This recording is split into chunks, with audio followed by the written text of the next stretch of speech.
Did regional differences impact recent labor law changes? In the world of labor and employment law, recent changes have sparked conversations everywhere. Many are asking, did regional differences play a role in these updates? This topic is timely and relevant, especially as workers and employers alike navigate new regulations. Let's break down how various regions are shaping labor laws in response to local needs. Yes, regional differences have influenced recent labor law changes, reflecting variations in economic conditions, labor markets, and regulatory priorities across different areas.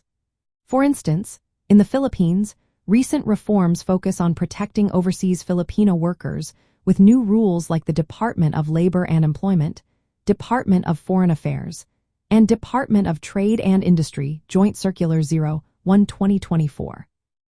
This circular promotes a no worker pays policy for migrant deployment by the year 2027.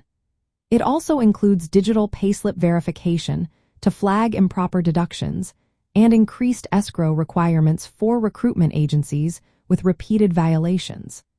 These measures address specific challenges in regions with high migrant worker populations and recruitment agency activities. In Bangladesh, labor law reforms consider local industrial practices and working conditions. The new rules set limits on working hours to 8 hours daily and 48 hours weekly, with some flexibility up to 60 hours. Mandatory rest periods are also part of this reform.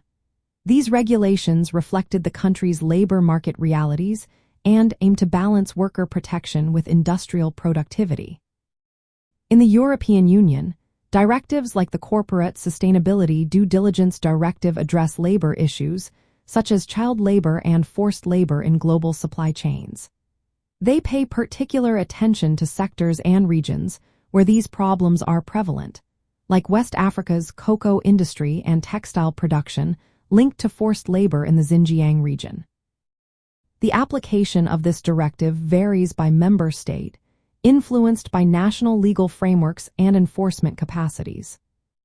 Canada's labor regulations show regional adaptation through programs like the Significant Benefit Work Permit.